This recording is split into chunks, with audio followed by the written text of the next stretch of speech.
Bismillahirrahmanirrahim. Assalamu alaikum dear student. Welcome to online class. Today our topic is chemical formula. What is chemical formula? Chemical formula is the symbolic representation of a molecule of a compound. हमारे पास compound क्या होता है? Compound is when two or more than two different element combine chemically they form compound. जब ये compound हमारे पास हम इनकी symbolic representation करते हैं तो वो हमारे पास क्या कहलाते हैं? Chemical formula. For example water हमारे पास है तो वाटर को जो सिंबॉलिक रिप्रेजेंटेशन है हमारे पास H2O, यानी इसमें हमारे पास हाइड्रोजन और ऑक्सीजन के सिंबल के जो हम रिप्रेजेंटेशन करते हैं तो वो हमारे पास क्या कहलाता है? केमिकल फार्मूला कहलाता है। इम्पोर्टेंस ऑफ केमिकल फार्मूला हमारे पास क्या है कि हमारे पास जो क्या होते हैं ये बताते हैं, इंफॉर्मेशन हमें देते हैं about different type of atom present in the compound.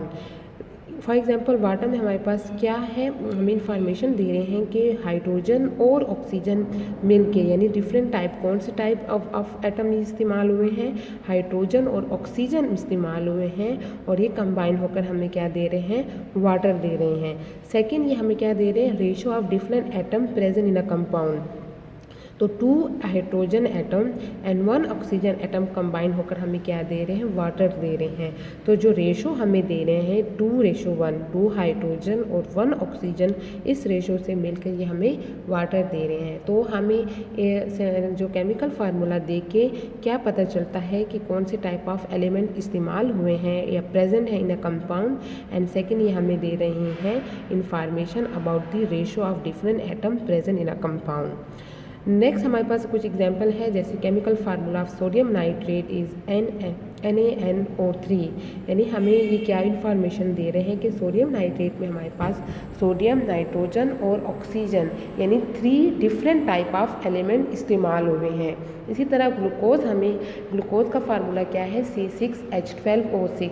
तो इसमें भी हमें ये क्या इंफॉर्मेशन दे रहे हैं कि 3 different type of element different ratio से हमारे पास कंबाइन होकर क्या बना रहे हैं? कंपाउंड बना रहे हैं। और उसको जब हम सिंबॉलिक रिप्रेजेंटेशन करते हैं तो वो हमारे पास क्या कहलाता है? केमिकल फार्मूला कहलाता है।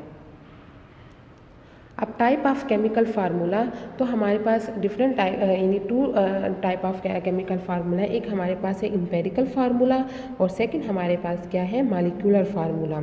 अब एम्पिरिकल फार्मूला हमारे पास क्या होता है? ये हमारे पास होता है simplest formula which show the smallest whole number ratio of atom of different element present in the compound. जब हमारे पास कंपाउंड के जो स्मॉलेस्ट होल नंबर रेशो होती है उसको जो रिप्रेजेंट करते हैं किस फार्मूले से, वो हमारे पास क्या कहलाता है? एम्पिरिकल फार्मूला कहलाता है। जैसे कि हमारे पास बेंजीन है, इसका केमिकल फार्मूला हमारे पास क्या है? C6H6 और इसका एम्पिरिकल फार्मूला हमारे पास क्या है? CH। तो इसकी जो स्मॉलेस्ट रेशो हम लोगों ने शो की है वो हमारे पास क्या कहलाता है? उसका एम्पिरिकल फार्मूला। जैसे हमारे पास बेंजीन है तो बेंजीन में हमारे पास क्या होते हैं? 6 हमारे पास क्या है? कार्बन है और 6 ही हमारे पास हाइड्रोजन है। तो रेशो हमारे पास क्या हुए? 6:6।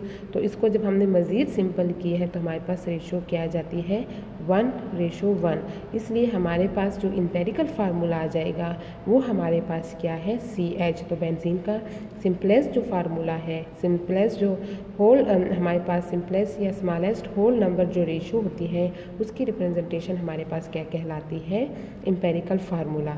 सेकंड हमारे पास ग्लूकोज है, तो ग्लूकोज का जो मॉलिक्यूलर फार्मूला है वो हमारे पास क्या है?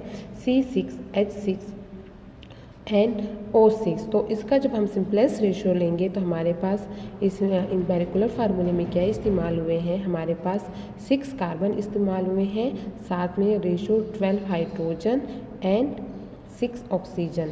अब हम इसकी जब सिंपलेस्ट रेशो लेंगे तो हमारे पास इसको मज़ीद सिंपल करेंगे तो हमारे पास 1 2:1। इसलिए हमारे पास जो इसका एम्पेरिकल फार्मूला आ जाएगा वो क्या आ जाएगा CH2O। तो ये हमारे पास क्या कहलाता है, उसका एम्पेरिकल फार्मूला। तो किसी भी जब हमारे पास केमिकल फार्मूला होगा, इसके जब हम स्मॉलेस्ट होल नंबर रेशो से रिप्रेजेंट करेंगे तो वो हमारे पास क्या कहलाएगा, उसका एम्पेरिकल फार्मूला कहलाएगा। लेकिन हमारे पास कुछ कंपाउंड ऐसे भी हैं जिनका हमारे पास जो एम्पेरिकल फार्मूला होता है वो उसके केमिकल फार्मूले के जैसे ही होता है। यानी हमारे पास तमाम जो कंपाउंड होते हैं उसके एम्पेरिकल फार्मूला वो शो नहीं करता। कुछ कंपाउंड हमारे पास ऐसे हैं जिसका केमिकल और जो हमारे पास एम्पेरिकल फार्मूला होता है वो सेम होता है। जैसे कि हमारे पास क्या है, वाटर है। तो वाटर का हमारे पास क्या है, हमारे पास वाटर का जो केमिकल फार्मूला है वो हमारे पास क्या है, H2O है। तो इसकी जो रेशो हमारे पास आएगी वो क्या आएगी, 2:1। तो जब हम इसका एम्पेरिकल फार्मूले में लिखेंगे तब भी इसका जो एम्पेरिकल फार्मूला आएगा वो हमारे पास क्या आएगा, H2O आएगा। इसका मतलब है कि इसका एम्पेरिकल और केमिकल फार्मूला दोनों हमारे पास क्या है, सेम है। तो ये ज़रूरी नहीं है कि तमाम कंपाउंड हमारे पास जो केमिकल जो हमारे पास कंपाउंड है उनका केमिकल फार्मूला उसके एम्पेरिकल फार्मूला भी शो करते हैं। ज़रूरी नहीं है कि तमाम एलिमेंट हमारे पास smallest whole number ratio show करें। कुछ का केमिकल और एम्पेरिकल फार्मूला हमारे पास क्या होता है, सेम होता है। नेक्स्ट हमारे पास है मॉलिक्यूलर फार्मूला।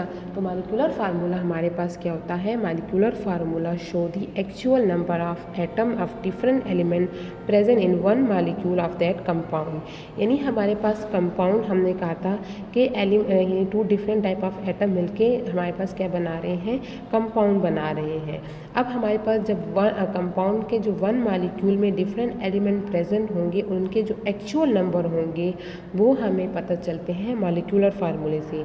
जैसे कि हमारे पास क्या होता है, बेंजीन है। तो बेंजीन में हमारे पास जब उसका मॉलिक्यूलर फार्मूला है तो वो हमारे पास क्या है, C6H6। यानी ये हमें क्या बता रहे हैं, उसके एक्चुअल नंबर बता रहे हैं। जबकि उसका जो एम्पेरिकल फार्मूला होता है, एम्पेरिकल फार्मूला हमें उसका सिंपलेस्ट रेशो देते हैं। तो मॉलिक्यूलर हमारे पास फार्मूले को हम कैसे कैलकुलेट करते हैं, N × एम्पेरिकल फार्मूला। जबकि n हमारे पास क्या होते हैं, 1 2 3 4।